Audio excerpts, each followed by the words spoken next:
Ok.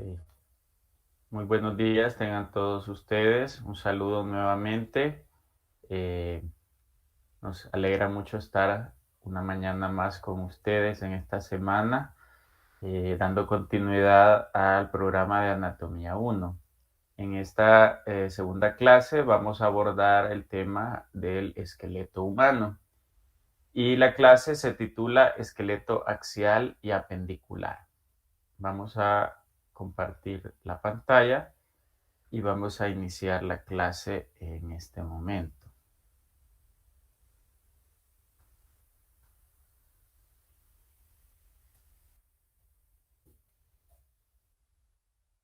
Muy bien.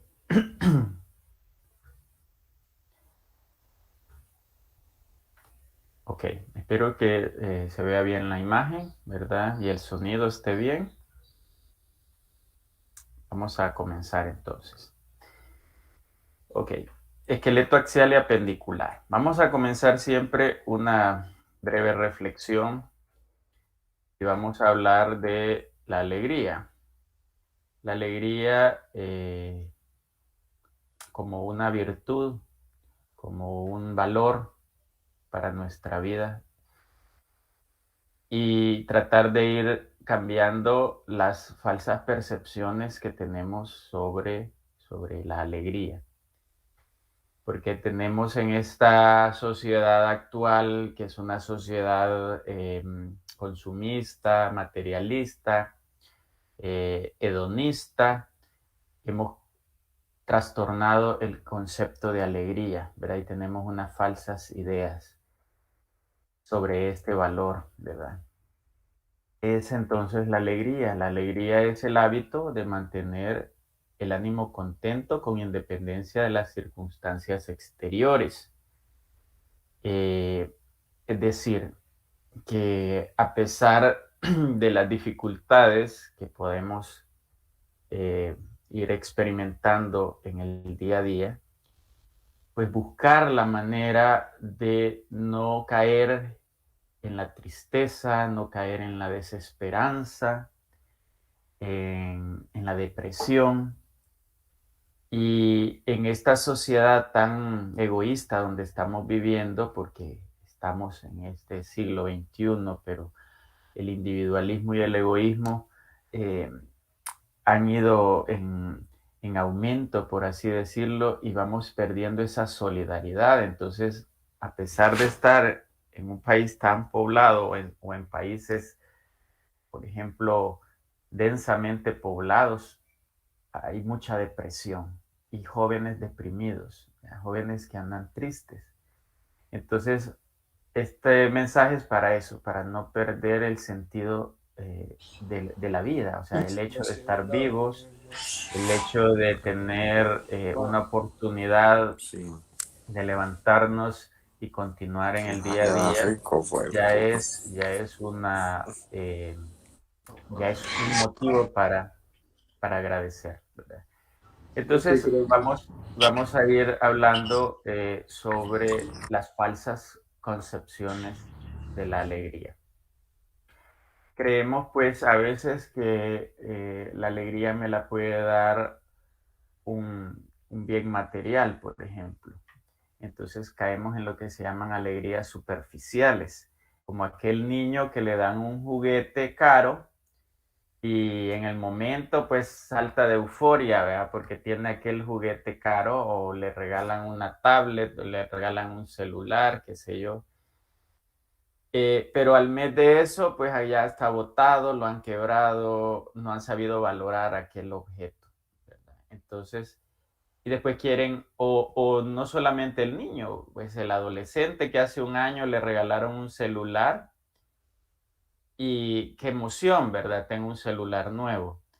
Pero ya en un año ya salieron otros celulares más modernos y entonces ya no me siento contento con aquel celular, ya lo veo viejo, lo veo obsoleto y ya no me siento bien.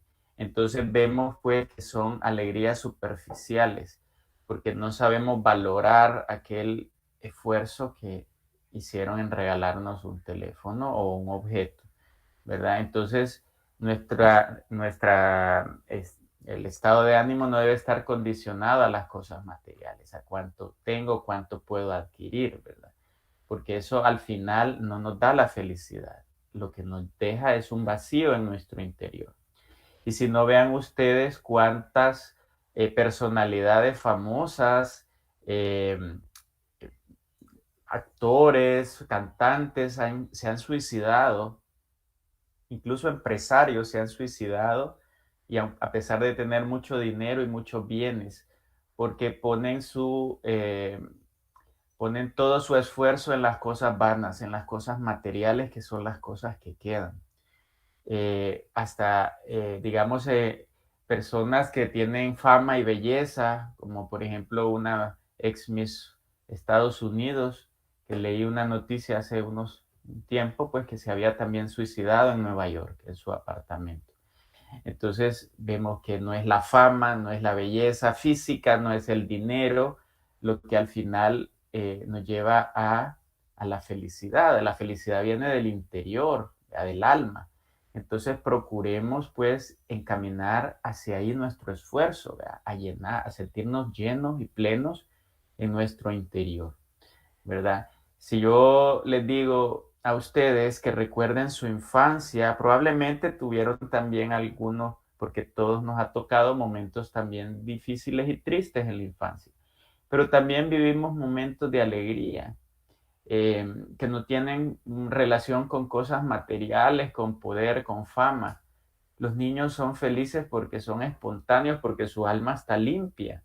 Entonces, ahí tenemos que ir enfocados.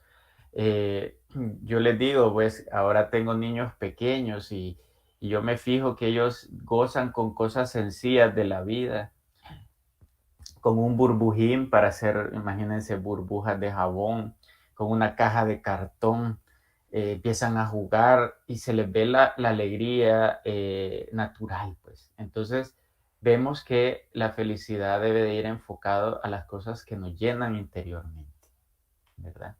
Entonces les dejo este mensaje para ustedes que inician pues su formación profesional, que si bien las cosas materiales nos van a ayudar en el día a día, que no nos enfoquemos que nuestra prioridad sea eso, que nuestro esfuerzo no vaya encaminado solo al tener o al poder, sino realmente el ser, ¿verdad? Que somos nosotros como personas, llenarnos interiormente. Ok. Bueno, ahí les dejo estos consejos para ir terminando. Dirigir la mirada hacia el alma, ¿verdad? Que es la parte duradera del hombre. Todos moriremos en algún momento y como médicos vamos a estar bien cerca de la muerte cuando nos toque eh, atender a pacientes con enfermedades graves. Entonces, dirigir siempre esa mirada hacia el alma, al interior nuestro, ¿verdad? Hacia ahí debe de ir nuestro esfuerzo, ¿verdad? El fundamento más seguro para la felicidad verdadera es recordar la filiación divina, o sea, nosotros como seres humanos tenemos algo que nos hace únicos y es que somos hijos de Dios. Eso significa filiación divina, ¿verdad? Entonces sabemos que somos importantes, que valemos por esto, ¿verdad? Entonces eso nos tiene que hacer sentir, vea, que realmente tenemos un valor grandísimo, ¿verdad? Y por lo tanto, no dejarnos caer en esa depresión. Y luego poner nuestros medios humanos. Esto es en el día a día, ¿verdad? Ejercitar nuestra voluntad, ¿verdad? Cuando nos toque levantarnos temprano para clase, pues hacer esas pequeñas victorias humanas, ¿verdad? Entonces va a ir forjando nuestro carácter, nuestra voluntad, el sonreír a los demás, hacer pequeños sacrificios, ¿verdad? El servicio a los demás, elegir buenas lecturas, ¿verdad? A veces empezamos a llenar de basura nuestro interior porque solo vemos en redes sociales, en lecturas, que nos van llenando de cosas que nos destruyen, ¿verdad? Poco a poco, ¿verdad? Poco a poco. Es una gota de veneno que va dañando nuestra vida interior. ¿Verdad? Una buena alimentación, un buen sueño para ir terminando, ¿verdad? Ok. Bien. Empezamos clase. Y aquí tenemos una imagen del libro de texto de Andrés Vesalius, que es el primer atlas de anatomía. Les mencionaba en la clase anterior sobre la historia de la anatomía y hablábamos de este personaje, Andrés Vesalius. Este es una ilustración de su libro de Humani Corporis Fabrica. Y vamos a hablar del esqueleto, y el esqueleto es, como quien dice, lo más básico de la anatomía humana, porque cuando morimos, toda la materia orgánica, los tejidos blandos, es lo primero que se destruye y se descompone. Y aquello que puede perdurar más tiempo de nuestros cuerpos materiales es el esqueleto, gracias a los minerales que componen la estructura ósea, que no se descomponen con la misma facilidad que el resto del cuerpo humano. Por lo tanto, el esqueleto también tiene una connotación asociada a la muerte y al hecho de que los seres humanos somos perecederos, ¿verdad? Y que al final moriremos. Entonces ahí tenemos que ir enfocando también esa visión, ¿verdad? Eh, y vamos, por lo tanto, a entender cómo está formado el esqueleto humano. El esqueleto es un rompecabezas. Para el que algunos de nosotros nos ha gustado siempre armar rompecabezas, pues el esqueleto es un conjunto ordenado de piezas óseas conocidas como huesos.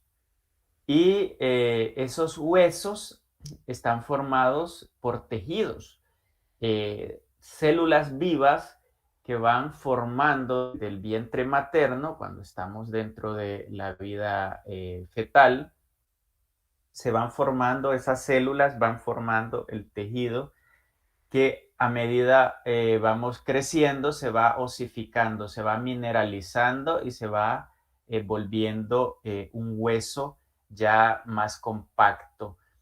Y ese término hueso deriva de una palabra en griego que es la palabra os, ¿verdad? Es un término, perdón, en latín la palabra os, que significa hueso, ¿verdad? Hueso, de ahí viene el término óseo y el término osteología, ¿verdad? Que viene del prefijo os, que significa hueso, ¿verdad? El término en griego es esqueleto, ¿verdad? La palabra esqueleto es una palabra griega que hace referencia al conjunto de huesos humanos, ¿verdad? Y todas estas piezas están ordenadas y eso es importante que, que tengamos claro que en nuestro cuerpo existe un orden natural, porque el universo es ordenado, no es un caos, es ordenado. Y para que esté trabajando de forma correcta, armoniosa, ese conjunto de huesos está organizado de tal forma que el hueso, por ejemplo, de la mandíbula no lo puedo poner, por ejemplo, en la rodilla porque no calza. Son articulaciones diferentes. Entonces debe de ir en el lugar que le corresponde, ¿verdad? Y de esa manera le da al cuerpo humano una multifuncionalidad. O sea que el esqueleto tiene varias funciones en el cuerpo. Ya las vamos a ir mencionando. Todos nuestros huesos, a excepción de uno, el hioides, todos los demás están articulados, es decir, están unidos unos con otros formando una continuidad. Desde el cráneo, desde los huesos del cráneo hasta llegar a los huesos de los dedos de los pies, todos están unidos, todos siguen una continuidad. Y esa unión entre huesos, entre un hueso y otro, se llama articulación. Pero las articulaciones no tienen un pegamento específico que mantiene los huesos unidos. ¿Qué es lo que hace que los huesos estén unidos? Pues estructuras conectivas complementarias. ¿Cuáles son esas estructuras conectivas? Los ligamentos, los tendones y el cartílago. Los ligamentos son pequeñas tiras, por así decirlo, de tejido conectivo que mantiene unido el extremo de un hueso con el siguiente y va forrando la articulación formando una especie de cápsula y vamos a ver en las articulaciones móviles cómo hay ligamentos externos, que son los extracapsulares, y algunos ligamentos internos dentro de la cápsula que mantienen unidos los extremos de los huesos. Esos son los ligamentos. Y que claro, un mal movimiento puede estirar el ligamento y romperlo, que es lo que llamamos esguinces. Esguinces. Luego tenemos los tendones. Los tendones son como cuerdas, son pequeñas cuerdas que unen también un hueso con otro, pero no directamente en la articulación, sino que estos tendones vienen de los músculos. Forman puntos de inserción de músculos. Por ejemplo, un músculo que está en el hueso, en el brazo, en el húmero, sobre el húmero, se va a insertar, por ejemplo, en el antebrazo a nivel del radio a través de un tendón. Y ese es el caso específico, por ejemplo, del bíceps braquial. Y así hay muchos músculos que tienen tendones que permiten su unión con el siguiente hueso y por lo tanto cuando se contrae ese músculo, ala a través de sus tendones el hueso donde se inserta y por lo tanto se mueve y permite ya sea una flexión o una extensión o cualquier otro movimiento de la articulación. Entonces, los tendones también sirven como estructuras conectivas. Y por último, tenemos los cartílagos. Los cartílagos son un tipo especializado de tejido. Es un tejido blanco, liso, nacarado, que se encuentra en los extremos de los huesos cuando los huesos tienen uniones sinoviales. Entonces, los cartílagos hace que la superficie del hueso esté lisita y se pueda mover entre en los sitios de unión, ¿verdad? Así vemos pues cartílagos que también en ese sitio de la unión puede haber líquido aceitoso, como es el caso del líquido sinovial, para lubricar las articulaciones, ¿verdad? Ustedes ya tuvieron, creo yo, una clase con el doctor Atilio sobre articulaciones. Y si no la han tenido, pues pronto la van a tener. Yo creo que sí, porque me dijo que ya les había dado 2 clases. Entonces, entre las primeras clases de él está la de articulaciones, donde van a hablarles de todos los tipos de articulaciones que tiene el cuerpo humano. Por lo tanto, nada más solo lo voy a mencionar en esto del esqueleto, que las articulaciones son los puntos de unión entre 2 o más partes rígidas del esqueleto. Y hay, como ustedes saben, distintas formas y clasificaciones. Les voy a dejar esta tarea, investigar la clasificación de las articulaciones. Como les digo, esta actividad probablemente ustedes ya tuvieron la clase, entonces va a serles más sencillo ordenar los tipos de articulaciones. Hay 3 grandes tipos de articulaciones: fibrosas, cartilaginosas y sinoviales. Y dentro de esas hay subtipos. Ordénenlas en un esquema para que les sea más fácil recordarlas. Entonces vemos pues este rompecabezas está ordenado, ¿ya?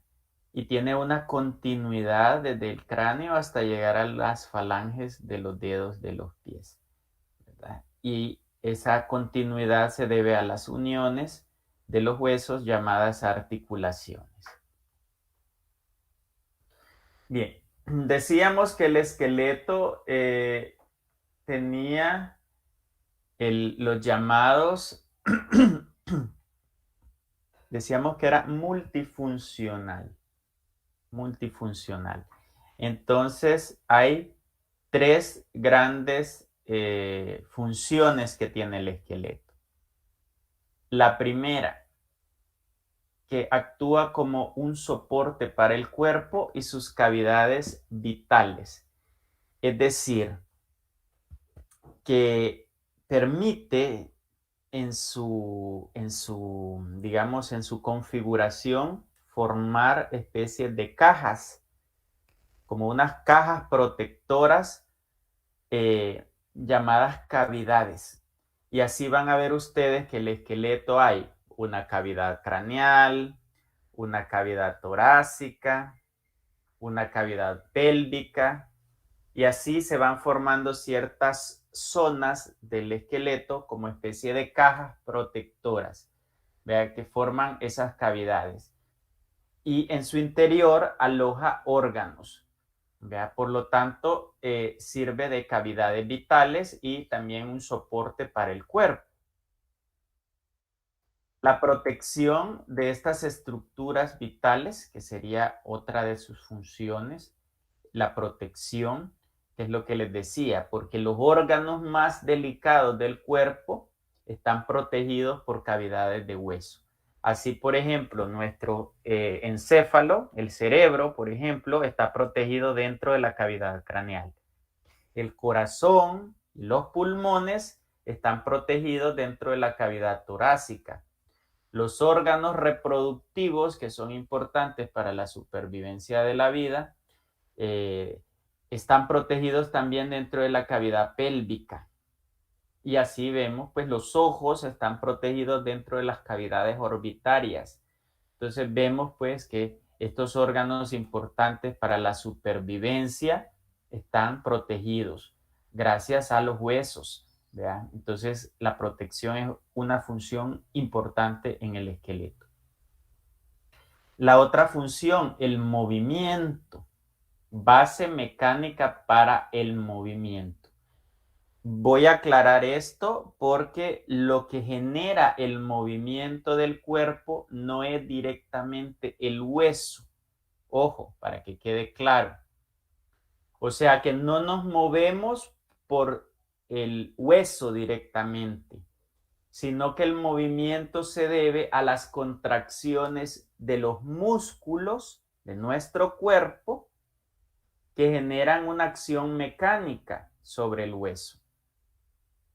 Ojo, y el movimiento y la contracción muscular se debe a la inervación que realiza el sistema nervioso a través de las fibras llamadas nervios. O sea, los nervios llevan una corriente eléctrica. Así como ven ustedes este cable que es de mis audífonos y el micrófono, ¿ven? Este cable lleva una corriente eléctrica, ¿ven? Si se corta este cable, deja de funcionar los audífonos y el micrófono, aunque los audífonos y el micrófono estén bien. Es igual, los músculos, que son los que se contraen para mover el esqueleto, si sufren una desnervación, es decir, si el nervio se corta, pierden ese impulso eléctrico y por lo tanto el músculo queda paralizado. Y eso es lo que pasa en algunos problemas de parálisis, cuando hay un daño en el sistema nervioso. Pero el esqueleto sirve de base mecánica para el movimiento. Gracias al esqueleto es que podemos realizar los movimientos de palanca, por ejemplo, para caminar, ya la forma en que caminamos, ¿ve? La forma en que realizamos los movimientos con nuestros brazos, con nuestros dedos, ¿vea? Actúan como palancas mecánicas, ¿ve? Los huesos, ¿verdad? Entonces esa sí sería esa función, ¿vea? Que es base mecánica para el movimiento. Porque si no, Si no tuviéramos esqueleto, nuestros movimientos podrían ser, por ejemplo, el de una lombriz o de un caracol o de un animal invertebrado que no tiene esqueleto y por lo tanto sus movimientos son ondulatorios porque nada más se debe a las contracciones de las fibras de su tejido muscular. Seguimos. Esta otra función que a veces no tomamos en cuenta, pero también es importante. Nuestros huesos son almacenes de minerales.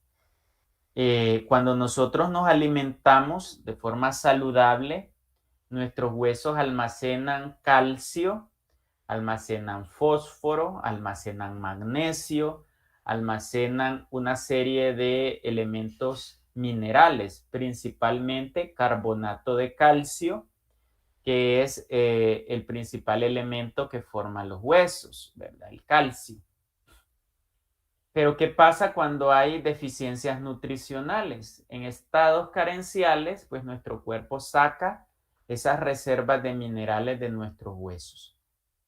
Por eso es que es importante una dieta balanceada, porque si tenemos deficiencia en nuestra dieta, nuestros huesos se descalcifican. O si estamos comiendo alimentos chatarra que generan mucha acidez del cuerpo, entonces también nuestro organismo debe sacar minerales de los huesos y por lo tanto genera descalcificación. Y esta última función del esqueleto es importante porque si bien no viene directamente del tejido óseo, hay que mencionar que dentro de los huesos hay un tejido llamado hematopoyético, que es la llamada médula ósea, que permite la producción de células sanguíneas.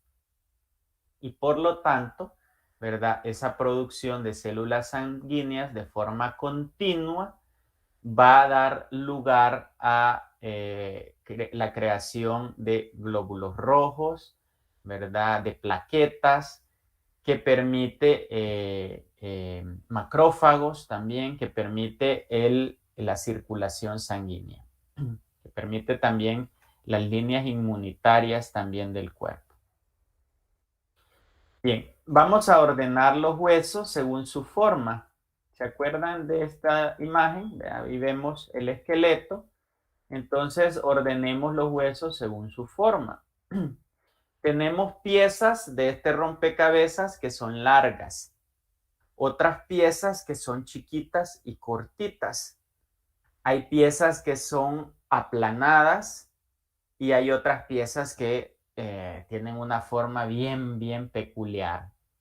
Entonces, de acuerdo a esa forma, vamos a ordenar los huesos. Tenemos huesos largos, que son aquellos huesos tubulares. Parecen un tubo, ¿eh? Su longitud es mayor que su anchura, ¿eh? Su longitud es mayor que su anchura. Y son como un tubo hueco porque en el interior hay médula ósea. Estos huesos se encuentran principalmente en las extremidades.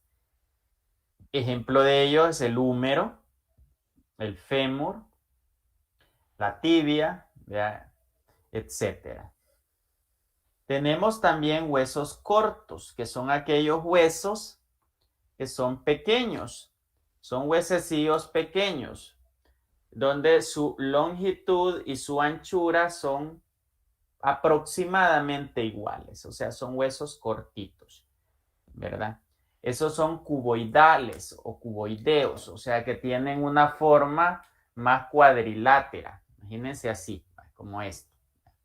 Una forma más cuadrilátera. Su anchura y su longitud son aproximadamente iguales. Estos huesos cortos los encontramos, por ejemplo, en el carpo, en esta zona de la mano, también en el tarso, en el pie, y hay huesos cortos en sitios que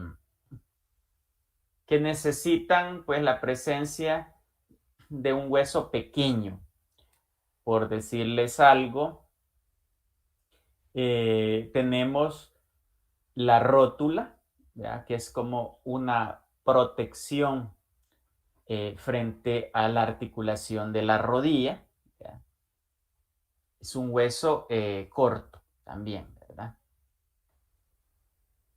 Luego tenemos huesos planos, que son delgadas láminas de hueso. Son aplanados y delgados. Imagínense más o menos así, ¿verdad? Son aplanados, son láminas delgadas de hueso, ¿verdad? Y sirven como un escudo protector de distintas áreas donde hay órganos vitales. Estos huesos no necesariamente son rectecitos, pueden ser curvos. De hecho, la mayoría de los huesos planos son curvados. Por ejemplo, los vemos en el cráneo, huesos planos, ¿verdad?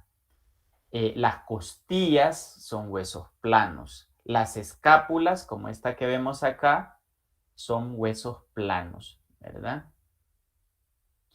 Y luego tenemos los huesos irregulares, que son aquellos huesos pequeños, ¿ve?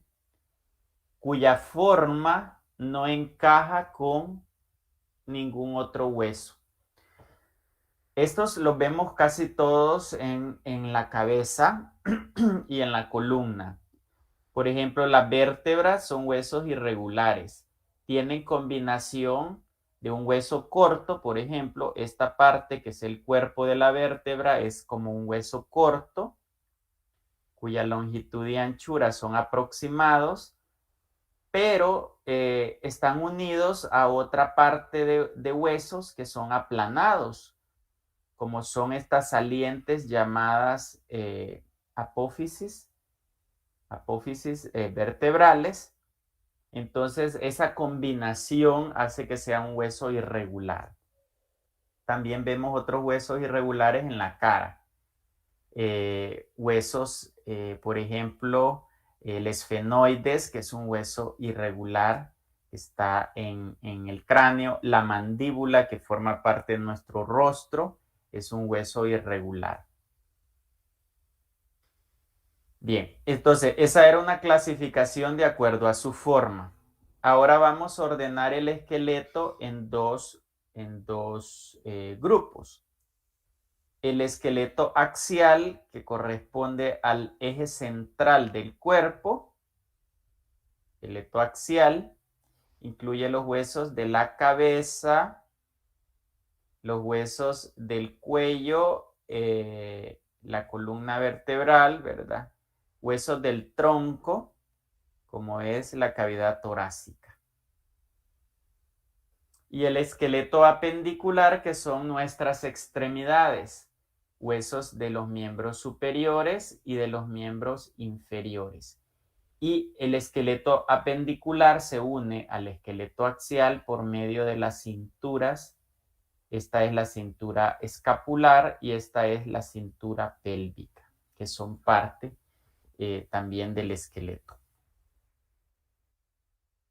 Así de color amarillo vemos el esqueleto apendicular, que incluye las cinturas, la cintura pélvica y la cintura escapular. Y de color naranja, un poco más encendido, tenemos el esqueleto axial. Axial indica el eje central del cuerpo, ¿verdad? Incluye los huesos de la cabeza, la columna vertebral y el tórax. Aquí en este esquema vemos ordenado la totalidad de huesos. El cuerpo humano, de forma general, tiene 206 huesos. Esos son los huesos, digamos, comunes en todas las personas. Sin embargo, aquí quedan exentos algunos huesos supernumerarios que pudiera tener algún individuo. De repente hay, por ejemplo, alguna persona que tiene algún hueso extra, ya sea un hueso sesamoideo, un hueso sutural en el cráneo que sea extra. o alguna costilla supernumeraria, ¿verdad? Pero esos son casos excepcionales. La normalidad es los 206 huesos que deben de estar constantes en todas las personas. Y los ordenamos así. El esqueleto axial, formado por los huesos del cráneo, que son 22, huesos de la columna vertebral, que son 26, un hueso en el cuello que no está articulado con nada, nada más sostenido por músculos, que es el ioides, y 25 huesos que forman la cavidad torácica, que son los 12 pares de costillas y el esternón. Aquí hay 25. Luego tenemos el esqueleto de las extremidades, que se conoce como esqueleto apendicular. En el miembro superior hay 32 huesos en cada miembro superior. 32 huesos que forman la cintura escapular, el brazo, el antebrazo y las manos. Y hay 31 huesos que forman el miembro inferior. 31 huesos del miembro inferior, que está formado por los huesos de la cadera, que son los coxales, el muslo, donde está el fémur, la pierna y el pie. Y tenemos aparte 6 huesecillos, que son los huesos más pequeños del cuerpo, que son los huesos del oído.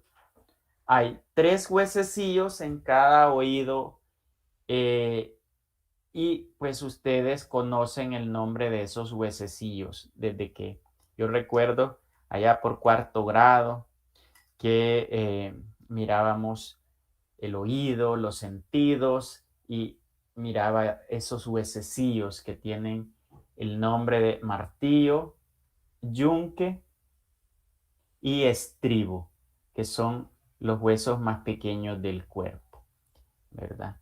Entonces, esos están también en la cabeza, pero los he puesto aparte para recordarlos. Ahí suman los 206. Vamos a hablar ahora de los huesos propiamente de la cavidad craneal y de la cara. Ahí vamos a dividir la cabeza en un neurocráneo, que es lo que forma la cavidad craneal, el neurocráneo, que está formado por 8 huesos: el frontal, el occipital, el etmoides, el esfenoides, 2 parietales y 2 temporales. Aquí forman los 8. Y los huesos de la cara o viscerocráneo, que son 14 huesos. 2 impares, el vómer y la mandíbula, y de ahí el resto son pares: 2 nasales, 2 lagrimales, 2 maxilares, 2 cigomáticos, 2 cornetes y 2 palatinos. Veámoslos para conocerlos mejor. Este es el cráneo. Tenemos el neurocráneo, que es la parte superior. Está el hueso frontal, el hueso occipital, los parietales de color azul, los temporales de color rojo, el esfenoides acá de color naranja, que lo podemos ver acá dentro de la cavidad craneal, forma parte de el piso de la cavidad craneal, esfenoides, lo vemos aquí de color naranja, y dentro de la cavidad nasal vemos el etmoides, que es un pequeño hueso que sirve como una pared divisoria de la cavidad nasal, el etmoides. Ayuda a formar parte también del tabique nasal, etmoides. Luego tenemos los huesos de la cara. Decíamos que hay 2 impares: la mandíbula, que es el mismo maxilar inferior, y el vómer, que es esta pequeña lámina de hueso que también forma parte del tabique nasal.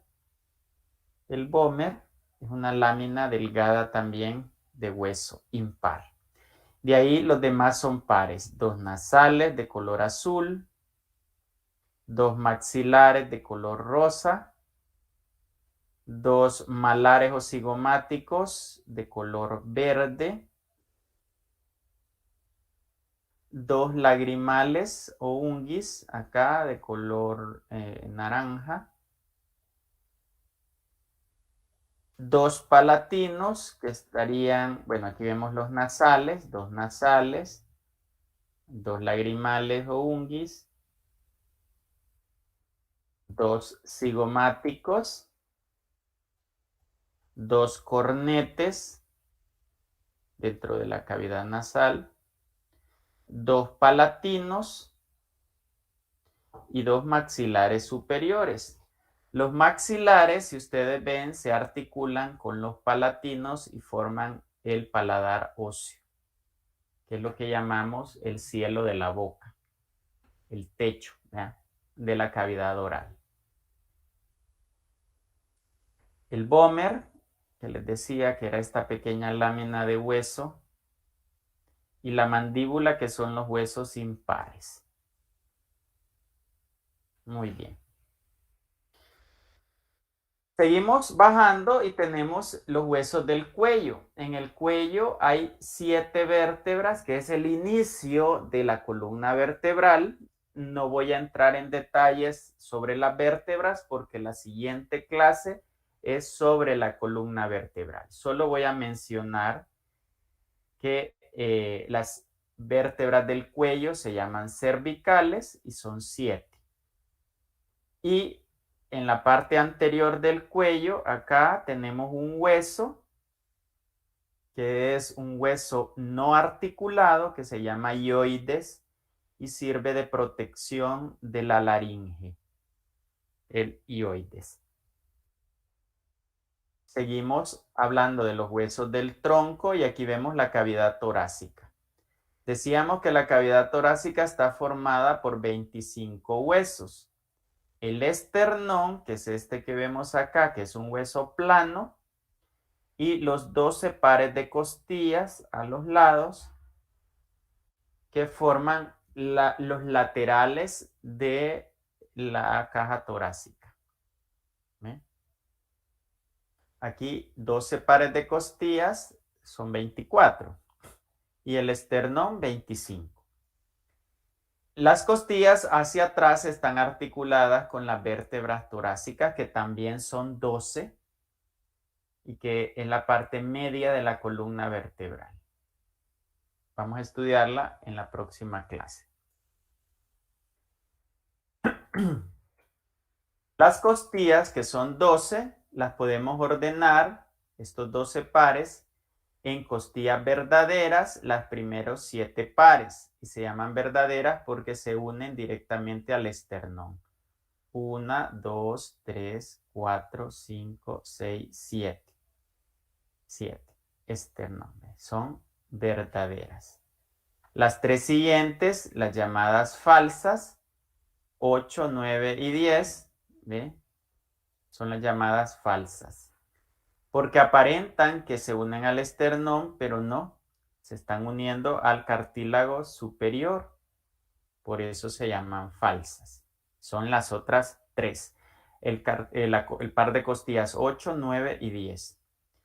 Las flotantes, que son la 11 y la 12, se llaman flotantes o vertebrales porque solo se unen, solo están en la parte de atrás, unidas únicamente con las vértebras torácicas 11 y vértebra torácica 12.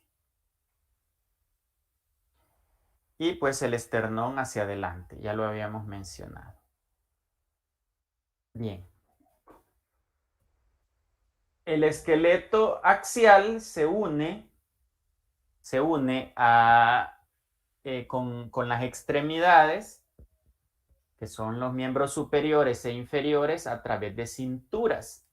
La primera cintura la tenemos acá arriba en la base del cuello, en el inicio del tronco, y es la llamada cintura escapular. La cintura escapular permite la unión del miembro superior con el tórax. Y esa cintura escapular está formada por dos huesos. La clavícula, que vemos acá, es un hueso largo. Y la escápula, que vemos atrás, lo pueden encontrar en algunos textos con el nombre antiguo que es omóplato. Omóplato. Pero el término actual es escápula. Es un hueso plano. Bien. La articulación que une al miembro superior con la cintura escapular es la articulación glenohumeral, que se forma entre la cavidad glenoidea de la escápula, que es esta que señalo acá, y la cabeza del húmero. Si ustedes ven el nombre, todas las articulaciones, su nombre está formada por palabras que vienen de los dos huesos que están unidos. En este caso, articulación glenohumeral hace referencia al húmero y a la cavidad glenoidea de la escápula, que es este espacio que vemos aquí.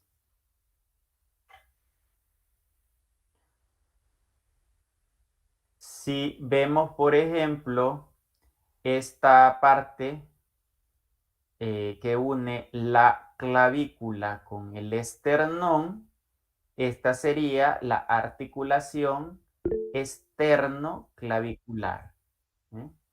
Externo de esternón y clavicular de clavícula. Entonces, así cada nombre hará referencia a los sitios donde se unen, ¿verdad?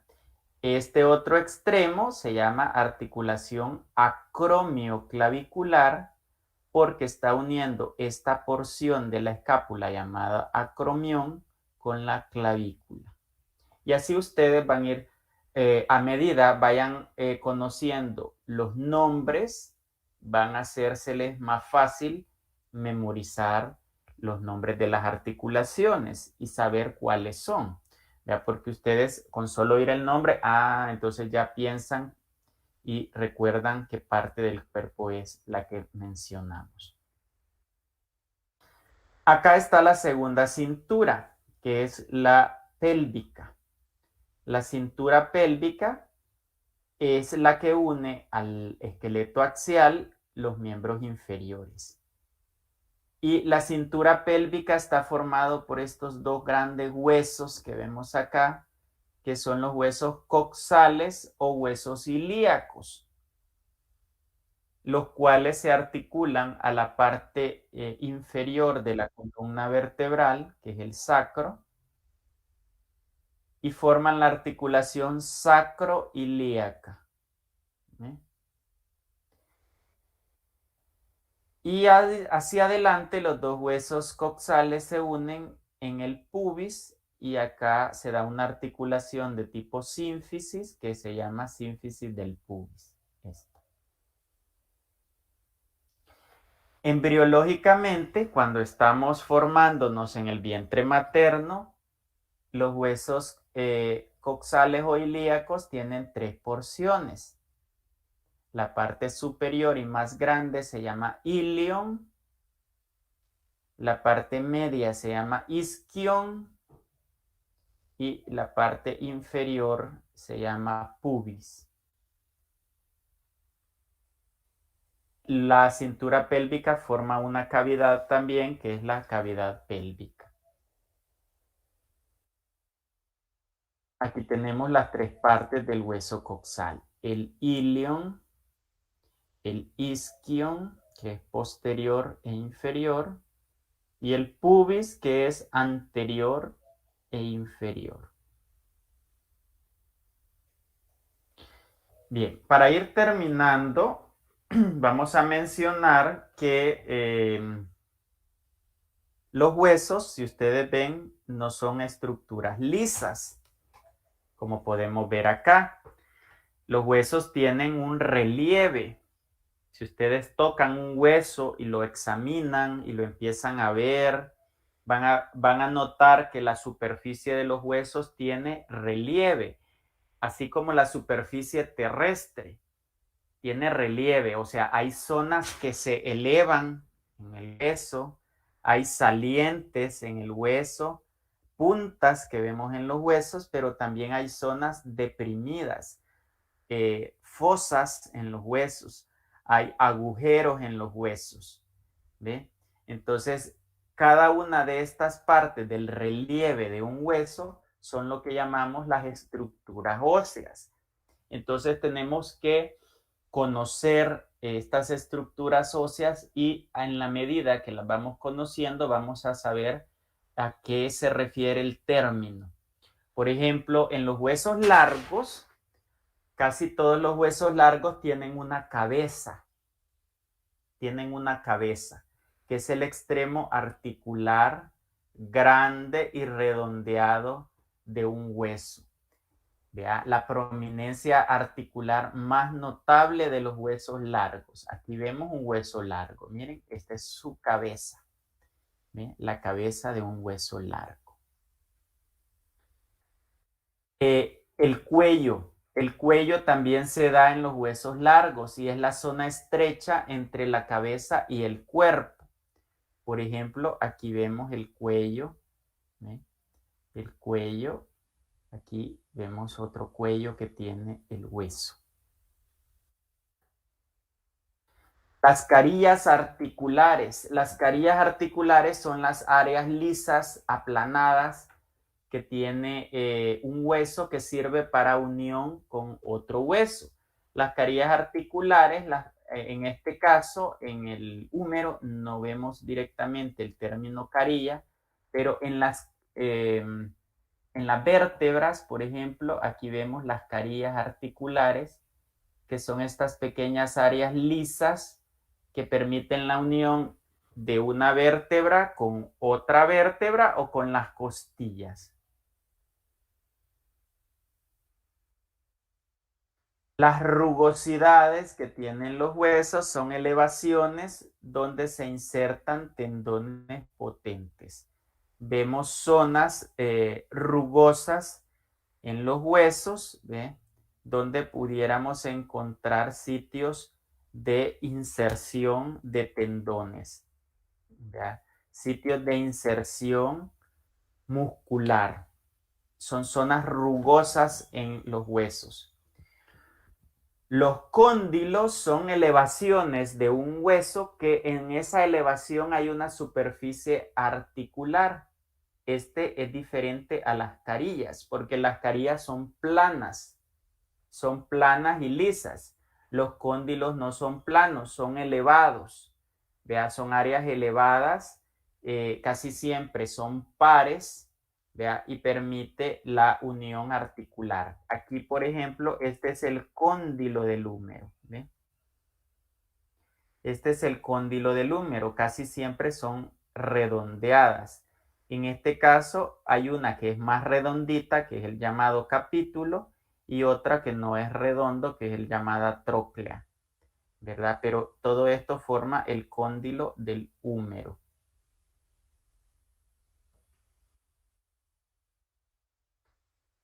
Hay otras estructuras que poseen los huesos, zonas deprimidas y zonas elevadas. Yo les voy a poner una lista de estructuras óseas que les voy a dejar de tarea para que la investiguen. Acá la numeración hace referencia a la 7ª edición de Moore, pero si ustedes revisan la 8ª edición de Moore, casi son las mismas páginas. Siempre andan ahí entre la 20, 22, por ahí investiguen los términos de las estructuras óseas.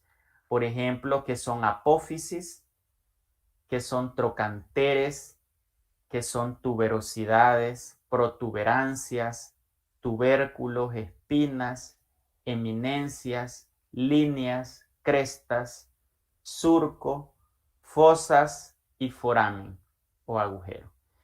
Todas estas son superficies en los huesos.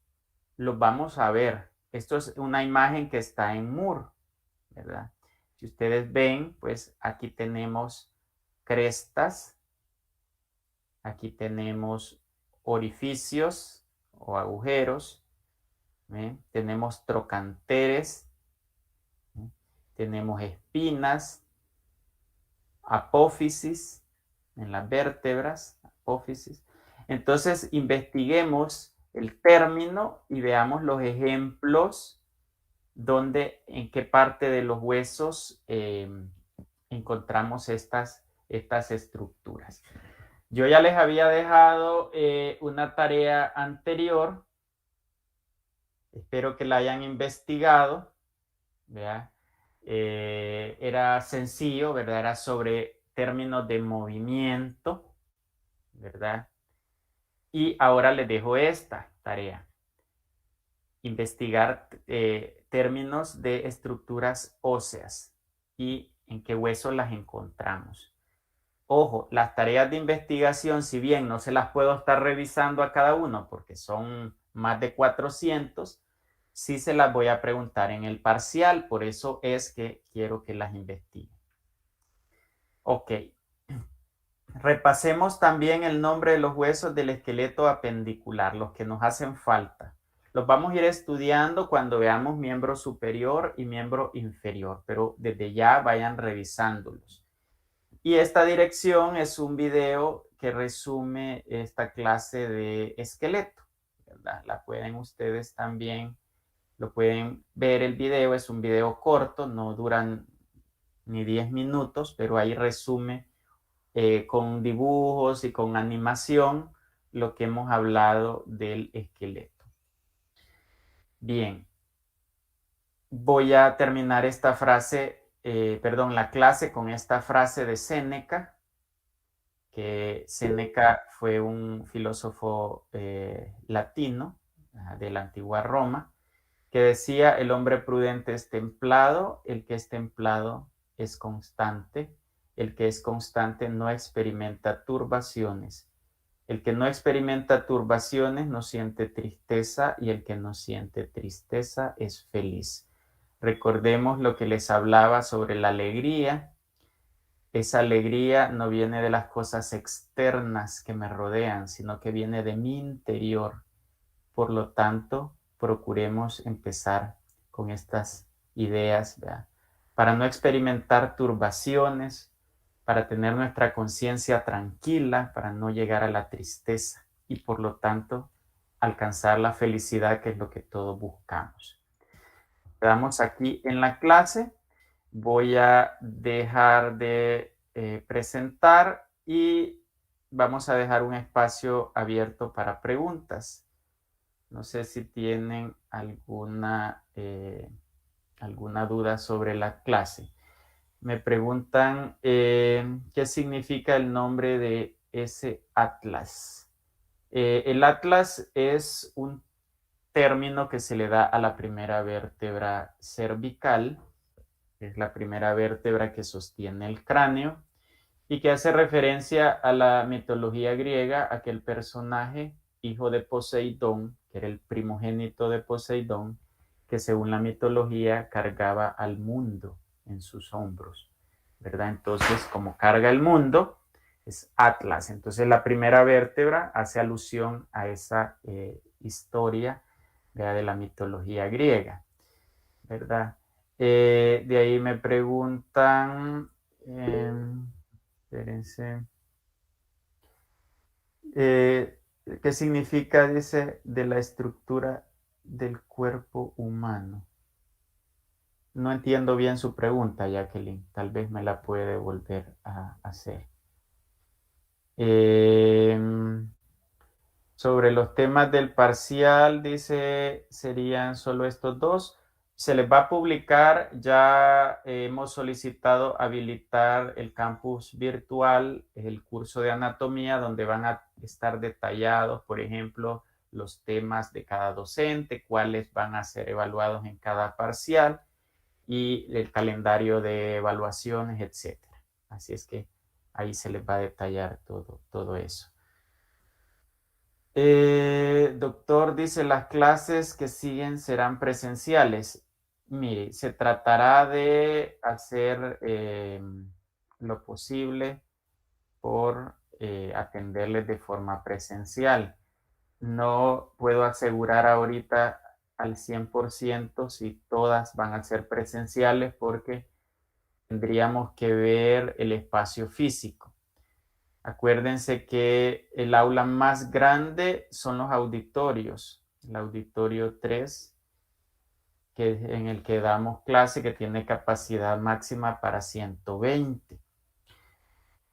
Ya hemos dado clases con grupos de 160. Ese es el enlace del video. Ahí lo pueden ustedes ver. Ahí se los comparto en el chat.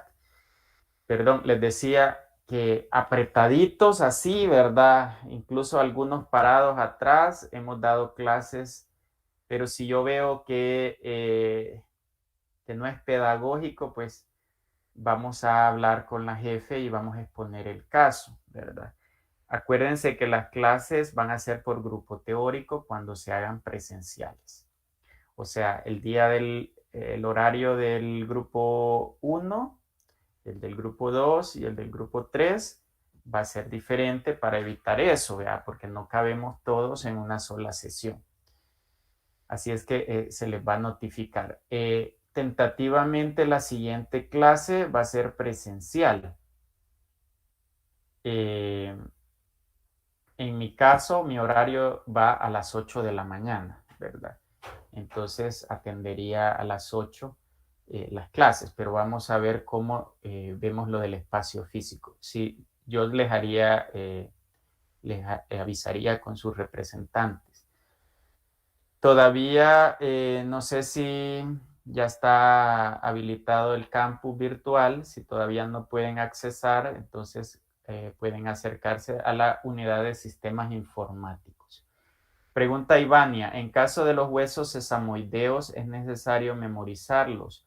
No, porque no son constantes. Los huesos sesamoideos pueden o no estar presentes. Entonces, lo que sí van a aprenderse son los nombres de los huesos que son constantes, es decir, 206 huesos.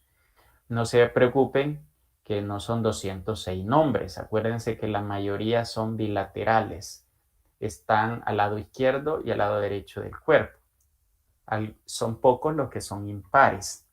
Entonces los nombres son similares. Casi que se reduce un poco a la mitad el nombre de los huesos.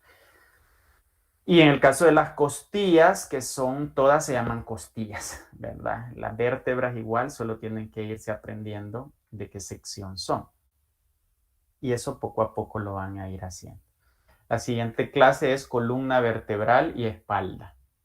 Espalda, columna vertebral, y es el tema que vamos a iniciar los laboratorios. Por lo tanto, vamos a procurar darla a más tardar el lunes para que todos los grupos hayan recibido. Si no, pues la daría virtual el lunes para todos, para que así ya todos hayan recibido la clase, y si se comienza a explicar lo de los laboratorios, ya ustedes hayan recibido la clase. Bien, no sé si hay alguna otra pregunta. Hay 344 asistentes a la clase, pero matriculados tenemos más de 400. Entonces, siempre hago hincapié eso, que le digan a sus compañeros que deben de asistir a las clases. Marvin pregunta, ¿las costillas flotantes que no se articulan directamente con el esternón son las que Dios tomó del cuerpo de Adán para crear a Eva? Interesante pregunta.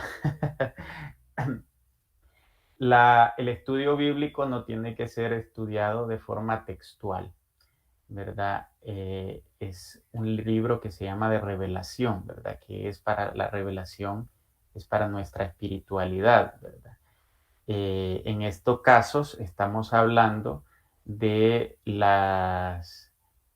podría ser visto, ¿verdad? Como un lenguaje figurado, ¿verdad?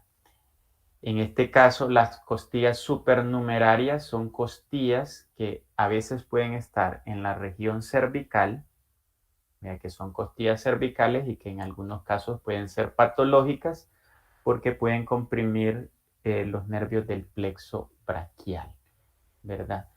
Y igual pueden haber costillas supernumerarias lumbares, ¿verdad? De ahí pregunta,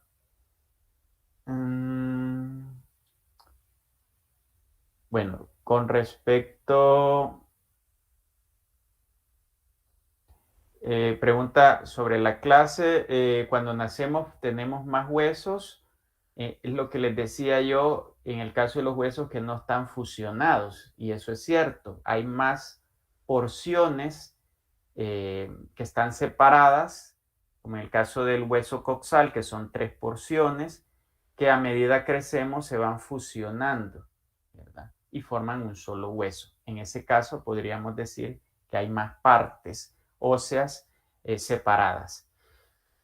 En el caso de la entrega de manuales, está programada para esta semana. Ayer hablé con el encargado de la imprenta y hará todo lo posible de venirlos a dejar el jueves por la tarde, ¿verdad? Probablemente la entrega va a ser el día viernes y vamos a coordinar con sus compañeros representantes sobre el horario de entrega para que no nos hagamos molote. Unos pueden venir en la mañana, otros en la tarde, para que vayamos ordenados. La entrega sería en el laboratorio de anatomía, en el edificio 2. De ahí pregunta Marvin, dice, en Moore los huesos sesamoideos son clasificados como huesos sesamoideos, mas sin embargo, dice, usted los mencionó en huesos cortos. En el parcial, ¿sería correcto responderlos como parte de huesos cortos? Vaya, esa es una buena pregunta, Marvin, porque los huesos sesamoideos no son huesos constantes, pueden o no estar presentes. Solo la rótula la consideran como un hueso sesamoideo porque está dentro del tendón rotuliano y ese sí es un hueso constante. Yo, en lo personal, para evitar confusiones de ustedes, pueden colocar huesos cortos, los que hemos explicado y que están en su libro de texto. Por ejemplo, huesos del carpo, ahí hay 8 huesos, huesos del tarso en el pie, para evitar confusiones, ¿verdad? No los incluyamos huesos sesamoideos porque si bien son huesos chiquitos, ¿verdad? Pueden o no estar presentes en el cuerpo humano. A veces se forman huesos sesamoideos en tendones en los pies, ¿verdad? Debido al impacto que puede darse en la marcha, ¿verdad? Entonces pueden o no estar presentes. Ahora, desde el punto de vista morfológico, yo los puedo considerar como un huesecillo corto porque sus medidas son aproximadamente similares en longitud y anchura, ¿verdad? En ese aspecto, desde ese punto de vista, podría yo considerarlo, ¿verdad? Pero pongamos los ejemplos. Si yo en un parcial les pido ejemplos, no voy a procurar ponerles opciones confusas que les den una idea y otra. No, que estemos claros. Si yo les pongo lo siguiente, de la siguiente lista, seleccione cuál de ellos es un hueso corto. Y yo les puedo poner, por ejemplo, escápula, esternón, tibia, húmero, y les pongo, por ejemplo, escafoides. Ya ustedes a esa altura van a saber que el escafoides es uno de los huesos del carpo y por lo tanto van a seleccionar escafoides, ¿verdad? Como hueso corto. Ahora, si no sabemos el nombre de los huesos, entonces ahí va a haber problema, ¿verdad? Francisco, díganme. Fue por Ya la accidente. última pregunta para no quitarles mucho tiempo. Díganme. Fue por accidente. Ah, por accidente. Ok, no se preocupe. Bueno, ok, chicos. Entonces, Katia, ¿sí? ¿Quería decir algo? Sí, doctor, buenos días. Solamente era una pregunta que cuando usted nos dijo sobre algunos casos extraordinarios que normalmente tenían huesos extra, yo me estaba preguntando que cómo sería el caso cuando estas mismas personas llegan a tener extremidades completas extra, como un sexto dedo en las manos o en los pies, cómo se adecúa el esqueleto, si eso es un inconveniente o simplemente es una evolución para, que él mismo tiene para que esa Sí, extremidad extra sea sostenible o útil. claro, Katia, interesante su pregunta. Miren, las variaciones anatómicas se dan, ¿verdad? Se dan y no necesariamente tiene que ser algo incapacitante. Eh, Se llaman mutaciones y ustedes lo han estudiado en biología. Las mutaciones dependen de la genética y es en algún momento, ¿verdad? Esas mutaciones van dando variaciones morfológicas. Si esas mutaciones van, digamos, persistiendo, se vuelve una constante y así vamos viendo diversas fenotípicos en las personas. Así, por ejemplo, en el proceso evolutivo hemos visto cómo algunas razas tienen una morfología diferente a otra, debido al aislamiento y a la reproducción en un determinado grupo genético. Entonces, en el caso de los dedos supernumerarios, verá que se llama polidactilia, vea cuando hay un sexto dedo, esa es también una mutación genética. Hasta donde yo sé, digamos que eso no necesariamente va a generar una incapacidad, se adapta. El cuerpo, el ser humano tiene esa capacidad de adaptabilidad y en su momento pues perfectamente funcional. Entonces no tendría ningún problema, ¿verdad? En ese aspecto. Las articulaciones logran llegar a una funcionalidad. Incluso se da lo contrario, cuando la persona pierde alguno de sus miembros por un accidente y debe de adaptarse al cambio, ¿verdad? O en algunos casos, en la sindactilia, que es lo contrario, cuando la persona carece de dedos y a veces solo tiene rudimentos en forma de pinza, entonces con esas pinzas también se adapta y funcionalmente logra